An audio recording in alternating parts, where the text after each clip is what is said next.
Mario, bakit hindi mo pinapasok? Eh, ma'am, ayaw pong pumasok eh. Ayun po siya, ma'am.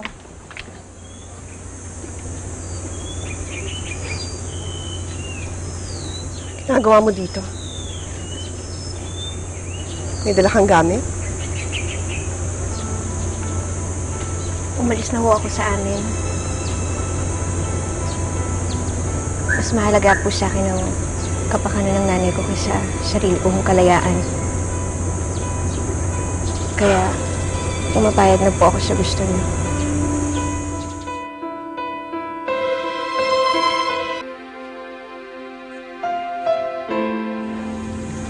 I knew you'd change your mind. Salamat, Mira. Iurong niyo na po yung demanda kay Inay. Matino akong kausap, Mira. Mamaya lang ay kakausapin ko ang abogado ko para i-drop ang charges sa nanay mo. Salamat po. Hindi ka magsisisi sa naging desisyon mo, Lira. Aalagaan kita.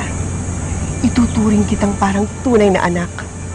Huwag mong isipin na magiging malupit ako sa'yo dahil anak ka ni Zenny. Magkasundo naman tayo noon, hindi ba? Kaya walang magbabago sa pagtrato ko sa'yo ngayon.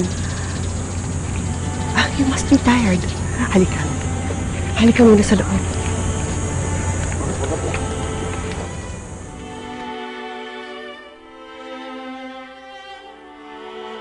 Yes, attorney. Asikasuhin mo na ang pag-withdraw natin sa kaso. Yes! I changed my mind. Ako, attorney, ayoko na ng stress. Of course, I'm sure. Okay. Thank you. Thank you, attorney. Bye.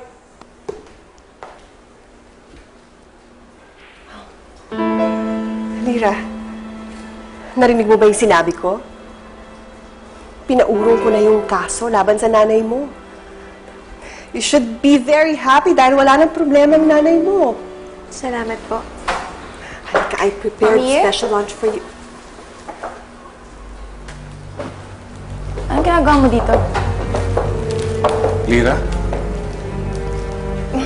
Masanay na kayo na nakikita si Lira dito. Dito na siya titira sa atin.